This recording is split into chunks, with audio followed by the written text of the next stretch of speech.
There is a moment, quiet, unannounced, almost cruel in its subtlety, when you realize you are living the same story again, the same argument with a different person, the same heartbreak in a new disguise, the same fear wearing a fresh mask. You stand there, stunned, as if fate is playing some private joke on you. Except the punchline is your life. Why does it feel like your wounds have a gravity of their own, pulling you back into old pain no matter how far you try to run? Why do the chapters you swore you'd never revisit seem to rewrite themselves into the present? There's a strange familiarity in patterns that hurt us, as if the psyche is addicted not to suffering, but to what it already knows. Carl Jung once wrote, "Until you make the unconscious conscious, it will direct your life and you will call it fate." And maybe that is the unsettling truth. The fate we blame is often the echo of something buried inside us. A blueprint drawn long before we had words for our fears, long before we understood what we were carrying. Imagine this. You're walking through a dimly lit corridor, the kind that stretches endlessly in old dreams. Doors line both sides. Some are cracked open, glowing with a warm, unfamiliar light. Others are heavy, rusted, sealed shut, the kind that seem to whisper when you pass. You don't want to open those. You never have. Instead, you keep choosing the same familiar door, the one you recognize even in darkness, because its frame feels like the outline of your childhood shadow. You tell yourself it's safe because it's familiar, but familiar and safe are not the same thing. The moment your hand touches the handle, the pattern begins again. The corridor is your psyche. The doors are your unresolved stories. And the one you keep going back to is the wound you still cannot face. Painful patterns don't repeat because you're weak. They repeat because something ancient and unspoken inside you is trying desperately to be seen. Your psyche is not punishing you. It's inviting you back to the moment where something fractured, where something essential was lost, where a younger version of you was forced to make sense of the world with incomplete tools. We often assume we grow past our wounds simply by getting older. But time is not therapy.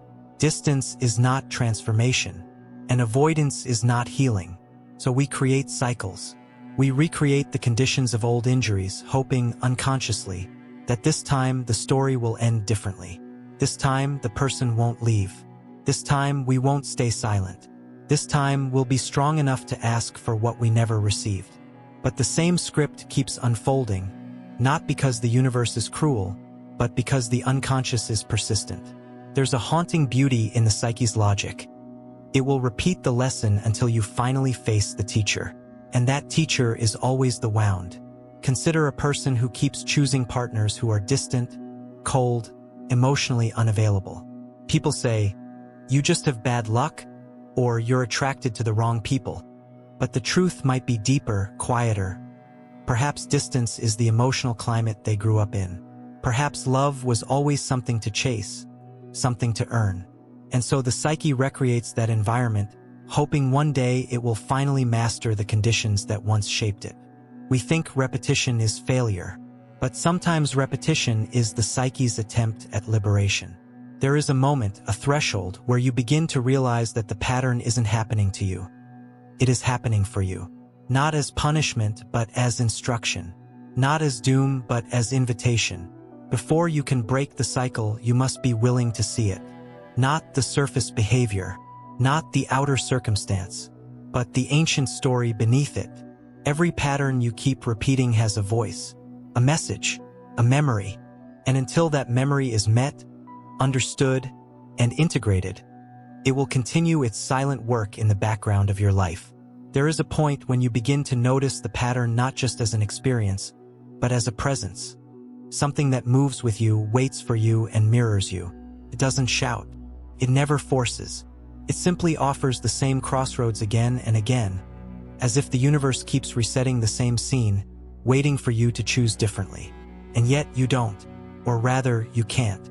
Not because you're incapable, but because the unseen parts of you, the forgotten, the abandoned, the silenced, are still choosing on your behalf. Most people believe they make decisions with their conscious mind. But the conscious mind is just the narrator. The unconscious is the author. And the author writes with ink you rarely acknowledge.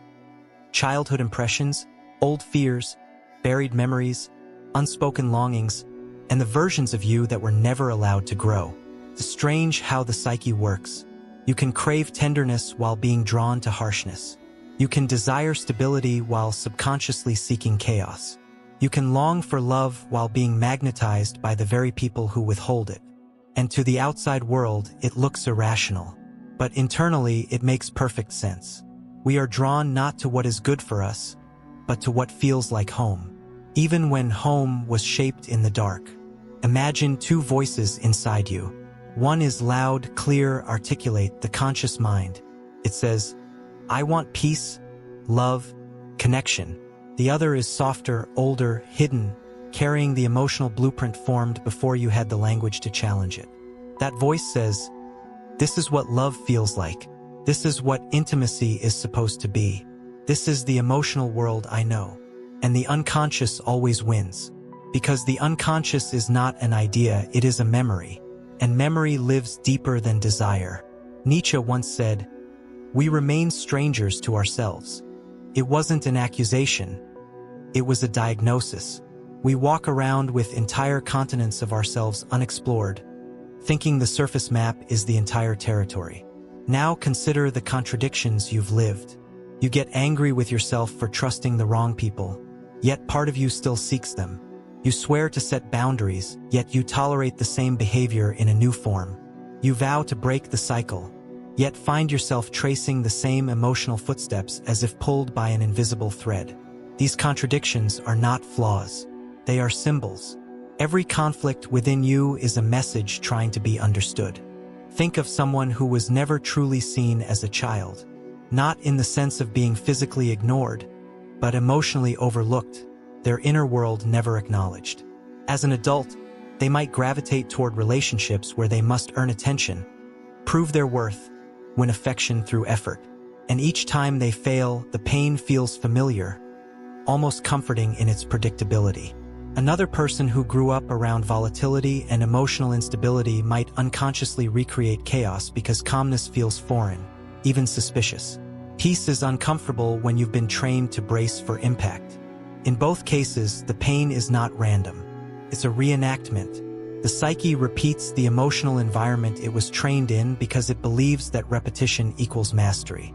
Thinks, if I can survive it again, if I can navigate it better this time, if I can finally earn the love I once lost, then maybe the story will end differently. But the story doesn't change because the characters haven't changed. The cast is new, but the roles are ancient. The real conflict isn't between you and the world. It's between you and the parts of yourself you haven't met. And the patterns persist because those parts refuse to stay silent until you listen. This is where most people stop. They feel the tension but avoid the truth. They see the pattern but avoid its source. They live the repetition as if they are cursed, not realizing they are rehearsing something that has never been resolved. But you are not meant to stay in the cycle. You are meant to descend into its center. There comes a moment, usually quiet, rarely dramatic, when the pattern stops feeling like a curse and begins to feel like a mirror. Not a reflection of who you are now, but of who you were when the wound was first formed. And something inside you realizes, these repeated experiences are not punishments. They are messages. A shift begins the moment you stop asking, why is this happening to me again? And start asking, what part of me is trying to speak? This shift is subtle, but it is seismic. You begin to notice the emotional déjà vu. The same sinking feeling, the same tightening in the chest, the same familiar fear of abandonment or rejection or inadequacy. And instead of running, you pause. You lean in. You let the feeling speak a language you've spent your whole life avoiding. This is the birthplace of transformation. Not in the escape from pain, but in the willingness to finally sit with it. The psyche, in its mysterious architecture, often hides the most important truths in the places you least want to look. And until now, avoidance has been your armor. Avoidance was your first survival strategy. But the strange thing about survival strategies is that they outlive their usefulness. What once protected you may now be imprisoning you. Here, at this turning point, something becomes clear. The pattern keeps repeating because the younger you, the one shaped by the original wound, has been frozen in time, waiting for you to return. Every time you choose someone emotionally distant, every time you silence your needs, every time you feel small, unseen, unworthy, that younger self is whispering, "I'm still here." You are not repeating the pain because you're broken. You are repeating it because there is a version of you that still believes the original story. And until you rewrite that story, it will continue to write you. But how do you rewrite something that happened so long ago you barely remember it? You begin by recognizing that the unconscious doesn't store events. It stores emotions. It stores conclusions. It stores meanings you once assigned to experiences you couldn't understand. You don't need to remember the moment the wound happened.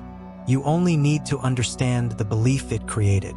Maybe you concluded, love must be earned. Maybe you decided, my needs are too much. Maybe you learned, if I'm perfect, I'll be safe.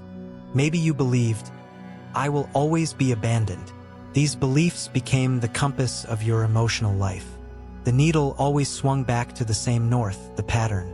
Jung suggested that the conflicts within us are not obstacles, but invitations to wholeness. And that is the essence of the turning point. The understanding that your unconscious isn't sabotaging you. It's guiding you toward the parts of yourself you exiled. To transform the pattern, you must meet the exile. Imagine sitting with the younger version of you, the one who learned to hide their hurt, who swallowed their voice, who absorbed the chaos around them. This version of you does not need logic or explanation or intellectual analysis. They need presence. They need acknowledgement. They need to feel what they never felt. I see you. I hear you. You mattered then, and you matter now. This is the inner alchemy Jung spoke of, not a mystical process, but a profoundly human one. Integration is not spiritual fireworks. It is the soft, steady acceptance of the parts of you that were once denied light. And the moment you begin this inner dialogue, truly begin it, the pattern loses its power. Because you are no longer reenacting the past unconsciously. You are revisiting it consciously, with compassion rather than fear. The turning point is not the end of the pattern. It is the first moment the pattern stops owning you. There is a quiet revolution that begins the moment you stop running from your patterns and start listening to them. Not with analysis, but with presence. Something softens. Something rearranges itself inside you, as if the psyche recognizes that at last, after years of shouting through repetition, you are finally willing to hear its voice. Healing is rarely dramatic. It is not a cinematic breakthrough or a sudden epiphany. More often, it is the slow unlearning of who you believed you had to be.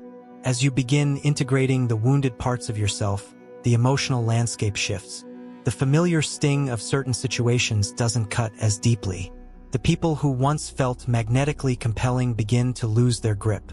The emotional déjà vu that used to pull you under begins to feel more like a distant echo than a command. It's strange how liberation begins not with strength, but with gentleness. When the younger you, the one you abandoned, forgotten, criticized, or dismissed, finally feels seen, something miraculous happens. They stop choosing for you. The freezing of an old moment begins to thaw. The internal alarms quiet. The emotional reflexes loosen. And for the first time in a long time, you feel space inside yourself. Space to choose differently. But integration is not simply about feeling better. It's about understanding the architecture of your inner world. You begin to see that the patterns were never enemies. They were guardians. They were the psyche's attempt to recreate the conditions of old pain so you could finally walk through them with adult strength instead of childhood fragility. Your younger self wasn't weak, they were overwhelmed. Your current self isn't broken, you are simply listening for the first time. As this shift deepens, a paradox emerges. You start recognizing that the very people and situations that once triggered your deepest wounds were revealing what you had not yet healed. They were messengers, not threats. This realization changes everything. Where you once collapsed, you now stand. Where you once chased, you now observe. Where you once felt pulled, you now feel choice. Marcus Aurelius wrote, "The impediment to action advances action. What stands in the way becomes the way." For the first time, these words make sense not as philosophy, but as lived truth. The pattern that once trapped you becomes the path that frees you. This is the emotional resolution. Not that the past disappears, but that it no longer dictates your future. You begin forgiving yourself for the decisions you made when you didn't know better, when you were surviving rather than living. Self-forgiveness is not a moral act. It is an emotional necessity. Without it, the psyche remains split, and the pattern continues its cycle. So you offer compassion to your past self, not pity, but recognition. You acknowledge the courage it took to endure. You acknowledge the innocence in how you interpreted the world. You acknowledge the resilience it took to keep moving even when you didn't have the tools to understand what hurt you. This compassion becomes the bridge between who you were and who you are becoming. And with that bridge in place, something once impossible becomes natural.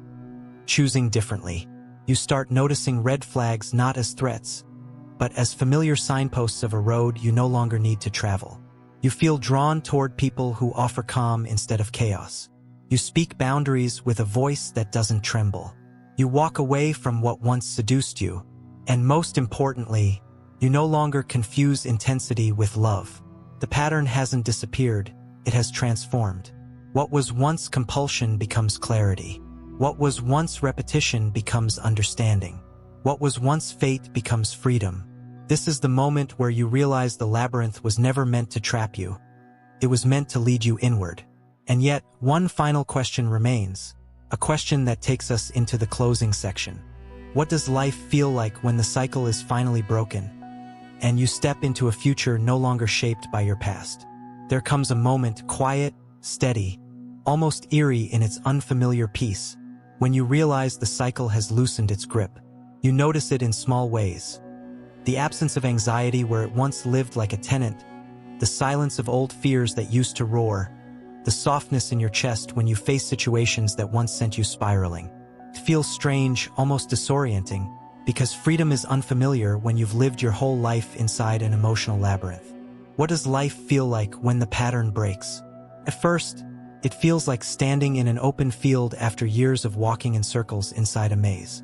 There is a vastness to it, a quiet, a spaciousness that both comforts and unnerves you. Without the old emotional gravity pulling you back into familiar suffering, you are left with something you haven't felt in a long time: possibility. You begin to notice that your choices are no longer shaped by fear, or longing, or old wounds demanding reenactment. Instead, your choices come from a grounded place, a place that feels like truth rather than reflex. And in that truth, there is a gentle but profound understanding. You were never meant to heal by recreating the wound. You were meant to heal by rewriting your relationship with it. For the first time, you recognize the difference between desire and compulsion. You understand that what once felt like fate was actually the psyche trying to complete an unfinished story. The moment you meet that story with awareness and compassion, it ends, or rather, it evolves. It no longer seeks resolution through repetition. It finds resolution through understanding. This is where your life quietly changes. You find yourself drawn to people who feel safe rather than thrilling. You speak what you once hid. You express needs without apology. You rest without guilt. You love without losing yourself. And you walk away without collapsing into old fears of abandonment. Life becomes less about surviving your past and more about creating your future. But the most profound change is internal. You begin to trust yourself. Not the version of you shaped by old wounds, but the version emerging from integration, the self that knows its worth not as theory, but as lived reality. You stop negotiating with your deepest needs. You stop betraying your own boundaries. You stop confusing chaos with passion, suffering with meaning, or pain with destiny. And in this grounded clarity, you discover something unexpected. Your patterns were never trying to hurt you. They were trying to lead you home, to the place within yourself that you lost, to the voice you silenced, to the truth you abandoned to survive, to the innocence you buried beneath years of self-protection. Khalil Gibran once wrote, "Your pain is the breaking of the shell that encloses your understanding. When the shell finally cracks, you don't just see the world differently, you see yourself differently. You realize you were never broken. You were fragmented, and fragments are meant to be returned to each other. Wholeness doesn't feel like perfection. It feels like alignment, a quiet, steady coherence between your past and your present, your wounds and your wisdom, your fears and your courage. And as you step into this new coherence, a haunting truth emerges. You cannot unknow what you've learned. You cannot unsee what has been illuminated. You cannot return to the pattern because the pattern relied on your unconsciousness, and that is something you no longer carry. The cycle hasn't just ended. It has unraveled, dissolved, lost its structure in the light of your awareness. And so you walk forward not into a perfect life, but into an honest one. A life where pain is not destiny, where patterns are not prisons, and where the unconscious no longer rules from the shadows. In the end, the haunting question that began all of this, why do I keep repeating the same painful patterns, transforms into something else entirely. Who might I become now that I no longer need to? And the answer, whispered from the depths of your newly reclaimed self, is simple and final.